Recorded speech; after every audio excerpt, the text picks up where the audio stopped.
Hey guys, in this video, I just wanted to share with you my experience and my knowledge of options and how I've been able to use them. For those that haven't seen a video of mine before, my name's Adam Panisi. I've got a couple of $100 million of projects, property development projects in the pipeline at the moment that I've built up over the last 11 years being in this game. So a lot of people have a misconception of what options are, and for those people that don't know or have never heard of them before, it's basically the right to buy a property, and there's two types of options. And what I wanted to clarify is an option contract is not actually the only way to do an option.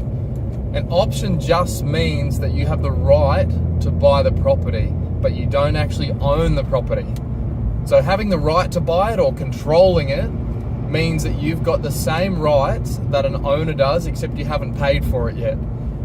So it's essentially like a lay-by. So for those maybe new generation don't know what a lay-by is, but for the older generation, a lay-by is when you go in, you put a deposit down on, say, a pair of shoes or a toy or whatever it is, and then you make installments to pay that off. And once you've paid it off over a period of time, you collect that item. So it's similar to a lay-by. You put down a deposit, you control the property, and you can do whatever add value you want to do on that. And then after a period of time, you've got the right to purchase it. And then at that time, then you're the proud owner of this property. And hopefully at that point, you've added some value. So people think options are complicated, and I know there's a lot of people that talk about them, and there's a real misconception. They're not actually complicated, and you can do options on any property. Whether it's a single house or you're buying your own property, it doesn't actually necessarily have to be an option contract. Now, option contracts give you a couple of advantages that normal contracts don't, but essentially just think about it as a long-standing contract. So I've done a long-standing contract on one particular property that comes to mind. The owners never would have accepted an option contract, but they accepted a purchase contract instead. It was a 4.5-year purchase contract. So that is still an option. So I still had the right to buy this property for that period of time, and it was 4.5 years. And it's no different to an option. Now, there is one exception, and that is I had to go unconditional on this property pretty early on in the piece, and that meant that stamp duty was due and payable once or 30 days from when the contract becomes unconditional, or at least that's how it works in Queensland. So an option can still be a contract. Now, the reason I did a contract subject to due diligence for a long period of time, 4 years, 4.5 years, is that the owners never would have signed an option agreement. And if you're negotiating on a property, a lot of owners, especially if they've only bought and sold 1 or 2 properties, they're not going to know what an option is. And if you throw a lengthy contract at them, a lot of people will put that to one side or get their lawyer to review it, and it just slows the process or the deal down. Now, I'm not saying I don't do options at all, but sometimes, and you need to gauge the situation, if your seller is not open to an option contract at all, you might end up losing the property altogether. So you're better off just to put a normal contract down, get it subject to due diligence, or building and pests, that's still counted as an option contract. And if you can have it a 6-month settlement, 1 year settlement, 2 year, whatever you need, whatever period of time you need to try and add value or manufacture value. Now, this property that I'm referring to with a 4-year contract, by the time I go to settle that property 4 years later, it's actually doubled in value. So over the 4 years, yeah, I've had some stamp duty and I paid a little bit of a deposit down. Now, it wasn't $1 or $1,000 to tie somebody's property up for 4 years. I know there's a few people touting that you can put properties under option for $1,000 for 10 years and buy it under market value and all that stuff. Now, I do believe in giving the seller a fair price for their land, and at the time I bought this property, the market or the going rate straight off as a residential sale or as a 30-day, 60-day sale was around about $800,000 or $900,000, just to give you some actual numbers. I put this under option or under contract for 4 years, subject to a short period of time where I did due diligence. I did that for 1.1 million, and I put down a 5% deposit after 30 days. So it was a pretty good deal. It was a 5% deposit.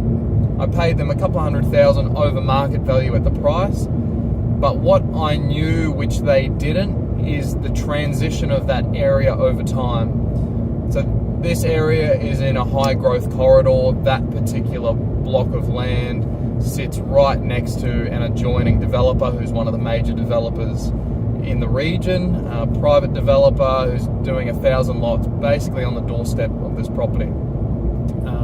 So subsequently, I had bought the couple of adjoining properties and amalgamated the 3 properties together. So I did have some scale of economy, which also helped to add or manufacture value in this site. And over the course of the 4 years, I actually haven't got a development approval on this particular block of land, and it's still doubled in value. So with the development approval, the site will almost double again from what it's worth now. So getting the property under a contract to save the deal or just make the deal is the same as getting an option contract. There's terms that you can put in a normal contract, such as subject to due diligence, subject to DA, development approval, or subject to permit, and they can give you a contract that's conditional, where you don't necessarily have to purchase that property, and you can buy yourself as much time as you need to, providing that the owner agrees to it. But a standard purchase contract is a lot more simpler than a long form option contract. In first instance, I always go for an option, but if there's a lot of pushback, then sometimes, a lot of the time, we'll go to a contract. So in my experience, it's actually about 50-50, or at least that's the experience I've had in Queensland. As in 50% of people won't entertain an option contract at all, and the other 50% will entertain it, providing that you're giving them above market rates. And I have found that lawyers take a long time, or the lawyer acting for the seller takes a long time to review the option contract, and there's generally some backwards and forwards. So if you're in a hot market and you're negotiating something on market, unless you've got some in and you're the only person negotiating that, just be prepared that you might end up losing the deal if you're trying to negotiate an option contract and there's a bit of that backwards and forwards. Your main objective, especially in a hot market, is just to get the property under contract, get it locked away, and then do most of your due diligence, spend the money, but only after you've got it locked down. There's so many times in my early years where I did all of this work, worked out what price I could pay, went to the owner, and lo and behold, they wanted another couple $100,000 more than what I'd offer. That's happened to me quite a few times. And then on the flip side of that, I give them what they want, as in I know I'm in the ballpark, do all this work, come back, give them an offer, and lo and behold, somebody else has offered the same amount or more and given them like 30-day cash settlement, and missed out on so many properties like that. So in that instance, you just got to move on. But what that has taught me is you just tie up a property straight away before you do a lot of your background or a lot of your hardcore due diligence, where you're spending a lot of time on the property.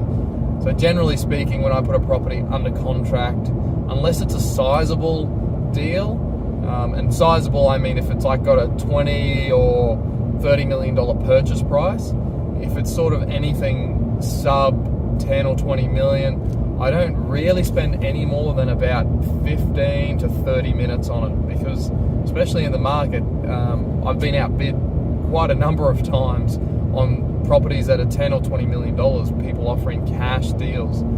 So just to get through the number of deals and make the offers, a lot of the sites I just don't waste time on, until I actually know, one, I'm in the ballpark, but second of all, I can actually get this thing under contract and subject to terms, whether that's on a contract, as in a purchase contract, or on an option contract. So just some terms that you can put in on an option contract that can make it conditional. I mentioned before about subject to development approval. You can do subject to due diligence, subject to soil tests, subject to what else is there? Building and pest, if you're buying a property with a house with a property on it. I even had one that was subject to finance for 24 months. So you can put that in there. That's the main ones that I can think of or that I've used. There's other considerations as well that I include in my contracts, both option and normal standard contracts, and like particular terms and conditions that I'm used to using. But generally speaking, they're the main hard and fast ones that most real estate agents and most vendors are accepting to. Anything outside of that, I haven't had a huge deal of success in. And then there's all the particulars like marketing, they've got to sign consents for you, and that all comes at the back with the lawyers. So I hope that's really helped and given you a better understanding of options and how you can actually use them just in everyday contracts. And next time when you're looking at a property to purchase, if it's for yourself or somebody else, just keep in mind that you've got these tools up your sleeve and they don't necessarily have to be an option contract. You can do them on a standard run-of-the-mill contract, and for most people that are just buying single houses or even a small development site, that's all you need, and that's generally all that's acceptable. So I hope that's helped, and enjoy your day, and just subscribe to my videos if you did like it, or if you want to know a bit more about options, ask me a question in the comments or send me a direct message. Happy to do another video and explain anything that doesn't make sense, or if you want to know maybe a specific example or another example where I've used an option contract, happy to share another real life example of that. So thanks for watching and have a great day.